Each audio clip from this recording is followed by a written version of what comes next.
জীবনটা কঠিন, বেশ বেশ কঠিন। তোমার জীবনটা কখনোই স্বাভাবিক নিয়মে চলবে না।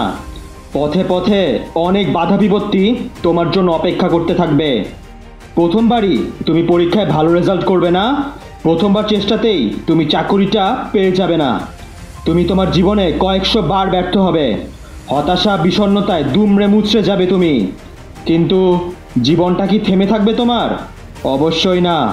ব্যর্থতার জন্য তো আর বসে থাকা যায় না, বরং ব্যর্থতাকে সরিয়ে প্রতিনিয়ত তোমাকে পরিশ্রম করে যেতে হবে।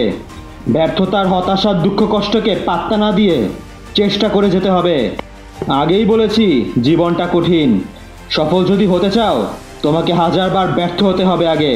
কিন্তু এটা সত্য, তুমি যদি লিখে রাখো তোমার লক্ষ্যে, একসময় তুমি অবশ্যই সফল হবে।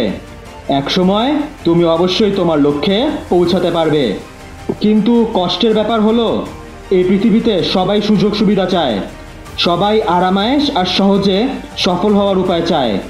কেউই চায় না ব্যর্থতার কষ্ট সহ্য করতে, কেউই চায় না হতাশা বিষণ্ণতার সম্মুখীন হতে। সবাই খালি সহজে সফল হওয়ার উপায় খুঁজে। কিন্তু এটাই সত্য, সফলতা সহজে আসে না। তাই মাথার মধ্যে আজকে থেকেই গেঁথে ফেলো তুমি, তোমার জীবনটা অনেক কষ্টের হবে। এই কষ্টের মধ্যেই তোমাকে শীর্ষে উঠতে হবে। সব বাধা বিপত্তি পেরিয়ে লড়াই করে যাও, সাফল্য আসবেই।